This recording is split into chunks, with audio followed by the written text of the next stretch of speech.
네, 방금 소개받은 조여세 목사입니다. 이렇게 새벽 일찍이 또 교회 원로님들 모시고 이 자리에 제가 또 말씀을 전하게 돼서 감사합니다. 아까 유한재 목사님 말씀대로 저는 그 탈북자 사역을 한 30년 가까이 해왔고 남북한 청년들이 함께 모여서 통일을 꿈꾸는 물된 동산교회를 한 지가 한 15년 가까이 됩니다. 그래서 아마 저보고 제가 경험했던 것을 아마 나누라고 이제 하신 것 같은데, 제가 뭐 한 30년 가까이 탈북 사역을 하면서 느낀 점을 간단히 나누고자 합니다. 우리가 한국교회는 분단 이후에 계속해서 통일을 위해서 북한에서 기도해 왔습니다. 우리가 북한에 갈 수가 없습니다. 갈 수도 없고 그 사람들 올 수도 없습니다. 북한이라는 나라가 막연하게 우리가 생각했던 북한은 없고 이곳에 탈북민들이 생각하는 남한도 없습니다. 그래서 하나님께서 갈 수가 없으니까 34,000명 되는 탈북민들을 보내줬습니다. 그러나 우리가 많은 사람들이 이 통일이 힘들 것이다 얘기하고 있지만은 저는 그렇게 생각하지 않습니다. 우리가 8.15 해방도 생각지 않은 때에 되었고 6.25 전쟁 때 정말 낙동강밖에 안 남았을 때도 하나님의 은혜로 반토막을 구해줬고 성경적으로 보더라도 430년 노예 생활하는 사람들을 해방을 시킨다고 하는 것은 역사에 불가능한 일입니다. 하나님은 불가능한 일을 행하시는 하나님이시기 때문에 반드시 통일을 온다. 우리가 일제 36년 동안에 만약에 해방이 지금 45년도에 될 거라고 알았었다면 많은 우리 또 목사님이나 장로님이나 최남선이나 이강수 선생 같은 사람이 변질할 가능성이 전혀 없었겠죠. 그러나 우리 하나님은 우리 역사 가운데 개입하게 되기 때문에 지금 우리 눈에 보이지는 않지만 하나님은 통일을 이끌고 계신다고 저는 믿습니다. 또 그렇게 믿고 싶습니다. 우리가 가지 못하기 때문에 탈북민을 3만 명을 우리한테 보내주신 것입니다. 그런데 이 사람들이 다 적응하지 못해요. 제가 글을 쓰는데 보면은 남한에 와 탈북민들이 대부분 70-80%는 처음에 왔을 때 자기는 기독교인이라고 얘기합니다. 왜냐하면 많은 선교사님들이 중국이나 러시아나 제3국에서 탈북민들을 도우고 양육했기 때문에 그 영향을 받아가지고 이렇게 왔습니다. 제가 목회하면 느끼는 게 뭐냐면, 우리 많은 선교사님들, 중국에 갔다 러시아 같은 제3국에 있는 선교사님들이 아마 이제 강제적이지만은 말씀을 가르친 것이 굉장히 남한사회에서 이 사람들이 복음을 받아 들었을 때 잘 정치하는 걸 봤습니다. 결국 우리가 선교사님들이 앞으로 우리가 탈북민들이 생기고 난 이후에 중국의 제3세계에서 고생한 것이 헛것이 아니다. 왜냐하면 제가 제3국에서 양육받고 온 사람들 가르쳐봤고 막바로 직행으로 온 사람도 가르쳐봤지만 차이가 많습니다. 그래서 이 사람들이 많이 오는데 문제는 뭐냐 그러면 한국에 와서 정착하는 기간이 길수록 교회를 나가지 않는다는 것입니다. 특별히 이제 김건덕 목사님 얘기는 그중에 헌신사를 찾는다고 해서 매우 거의 불가능에 가깝다 이런 말을 합니다. 그래서 우리가 탈북민들이 교회에 잘 정착하지 않고 떠나는 것은 매우 한국 교회가 이거 자신있게 받아들여야 된다. 통일을 꿈꾸는 우리 교회들이. 왜냐하면 34,000명, 5,000명 되는 탈북민들을 복음화시키지 못하면서 북한이 2,500만 되는 북한 동포들에게 복음을 전하는 건 불가능한 일이기 때문에 한국교회는 탈북민 복음화, 탈북민 사역에 매우 이렇게 관심을 가져야 된다고 봅니다. 탈북민들이 잘 적응하지 못하는 이유는 바로 인간 간의 충돌이다. 우리는 자유민주주의 체제를 택했기 때문에 민주 시민 의식으로 우리 사람들 키워왔고, 교회는 우리가 하나님의 말씀으로 잘 양육되어 왔지만은 북한은 해방과 동시에 소련의 영향을 받아서 공산주의, 지덕체를 겸비한 사회주의 인간을 만든다 하다가 80 중반에 들어서 주체사상, 김일성이 3대 세습의 충성동의를 만들어 왔습니다. 이 사람들은 전혀 우리하고 세계관과 역사관과 인간관이 다릅니다. 그러니까 이게 탈북민 남한 사회에 정착하지 못한 건 당연한 결과입니다. 서로 다른 인간관을 가진 사람, 서로 다른 세계관을 가진 사람들이 만난다고 하는 것은요, 이게 쉽지 않은 일입니다. 그래서 우리가 첫째는 우리가 한국교회가 탈북민들 부정하는 이유는 서로 다른 세계관을 가진 사람들, 인간관을 가진 사람들이 만나서 충돌했기 때문에 잘 정하지 못한다고 말씀드리고 싶고, 두 번째는 뭐냐면은 우리가 분단 73년 동안에 북한이 어떻게 변화될 걸 전혀 모릅니다. 왜? 저게 주계 장막이기 때문에 갈 수도 없고 올 수도 없고. 그래서 이제 연구한다는 노동신문이라든지 북한 조선방송, 그거 가지고 이제 연구하는 정도이기 때문에 이 탈북민들이 남한에 왔을 때 이 사람들은 우리식으로 대해봤단 말입니다. 왜? 우리가 같이 언어를 쓰고 또 같은 또 문화를 가지고 있기 때문에. 그런데 하다 보니까 이게 안 되는 거예요. 그래서 우리가 한국교회가 북한에 대한 무관심과 이해 부족이 탈북민 정착을 가로막고 있다. 또 하나는 뭐냐면 한국 성도들이 본이 못 된다. 믿음 생활하는 게 본이 못 된다. 그래서 이제 이 사람들이 이제 중국이랑 이때 이제 갇혀 있을 때 통독을 하고 선교사를 통해서 기독교인들이 굉장히 높은 가치를 가지고 행동도 굉장히 노블할 것이라 생각했는데 자기들 교회 나가서 사람들 만나보니까 장로님, 집사님, 권사님, 평신도 만나봐도 자기들 별반 다를 게 없더라. 이게. 그래서 이 사람들이 실망을 받습니다. 야, 별 볼 일 없네. 그래서 많은 사람이 떠나간다. 제가 한 7년 전인가 기독교 통일학교 세미나 할 때 말미에 어떤 청년이 손을 들었어요. 질문이 있습니다. 얘기해 보시라 했더니, 야, 참 마음 아픈 얘기를 하더라고요.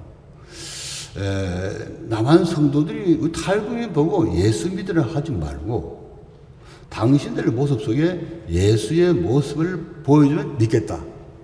나는 이게 북한 속의 답이라고 봐요.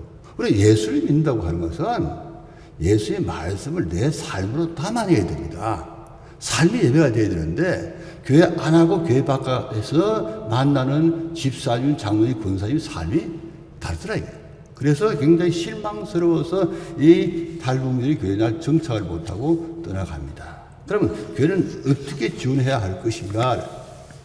첫째, 우리가 그들을 지원하기 전에 북한 사람들 어떻게 살아왔는가 중요합니다.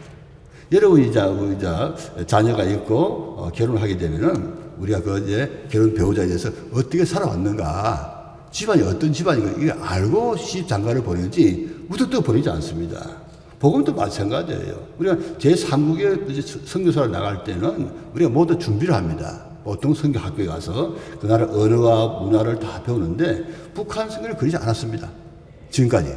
그냥 우리가 잘 될 것이다. 그런데 만나보니까 전혀 다른 사람들이니까 서로 상처받고 또 교회를 안 도니까 돈을 주고 돈 받으러 교회 나가고 돈 받는 탈북민은 자존심이 상하지만 생활이 어렵기 때문에 어쩔 수 없이 돈을 받는데 그게 복음이 들어가지 않는다는 것입니다. 그래서 우리가 탈북민을 돕기 전에 북한 사회와 북한 사람들 어떻게 살아왔는가에 대한 사람에 대한 이해, 선 이해가 돼야만이 우리가 그들을 도우는데 도움이 된다는 것입니다. 두 번째, 인내하며 주님의 사랑으로 섬기라. 여러분, 사랑받지 못한 사람을 사랑하는 건 쉽지 않습니다. 북한 사회는 사랑이라는 단어가 없다 그래요. 내가 아는 젊은 탈북 형제가, 목사님, 제가 사랑이라는 단어를 몰랐습니다. 탈북에서 중국에 가 있을 때, 선교사님은 하나님은 사랑이시다, 내가 너를 사랑한다 할 때, 도대체 사랑이라는 단어가 뭔가? 사진을 찾아보니 남녀간에 만나는 애틋한 정이다. 알았더래요. 이렇게 사랑을 못하고 사랑을 받지 못한 사람들한테 복음을 전한다는 것은 첫째 우리가 인내해야 된다. 우리 예수 믿는 거 뭡니까? 왜 이 북한 사역이 힘드냐 그러면은 내가 주인 돼서 하려고 하기 때문에 힘든 겁니다. 우리는 예수 믿는 사람은 가나다 2장 20절처럼 우리는 예수 타기 십자가 못 박아 죽었습니다. 죽고 이제 내가 사는 것은 내 안에 계신 나를 사랑하사 나를 위한 십자가 못 박아 죽으신 아들 예수의 믿음으로 살아가는 것인데 우리가 북한 사역 하다 보면 내가 주인 돼서 하니까 마음에 안 드는 거예요. 짜증나고 거짓말하고 약속 안 지키고. 그런데 우리가 예수가 주인 되면 주님 다 용납한다. 하늘나라에 있는 주님께서 이 땅에 왔었을 때 얼마나 불편했겠습니까? 그러니까 예수가 주인 되면 가능하고 또 주님이 우리가 감당치 못할 시험을 허락하지 않는다. 그래서 우리 오랫동안 인내하고 또 주님의 사랑을 섬겨야 돼요. 북한 사람들은 저 사역 오랫동안 해보니까 말로 하는 사역이 아니에요. 내 삶으로 보여주고 감동을 줘야 돼요. 감동을 줄 때 변해.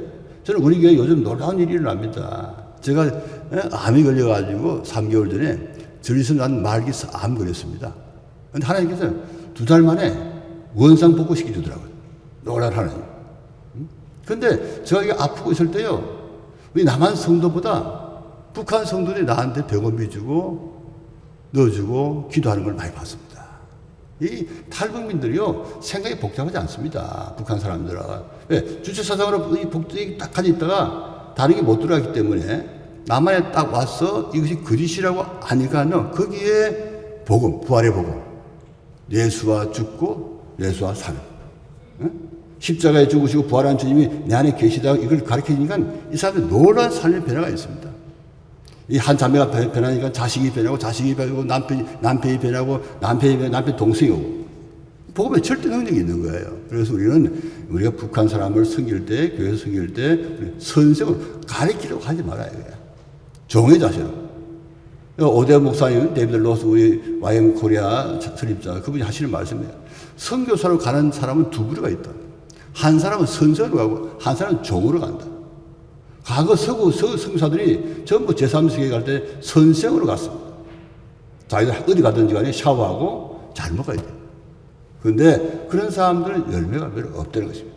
종으로, 섬기는 종으로 가야 된다. 한국교회가 탈북민들을 볼 때 탈북민들은 자기들이요 한국 와서 2등 국민이야. 2등 국민. 차별받고 소외당해요. 그래서 한 3,000명 넘는 탈북민들이요 탈남, 다른 나라로 가버렸습니다.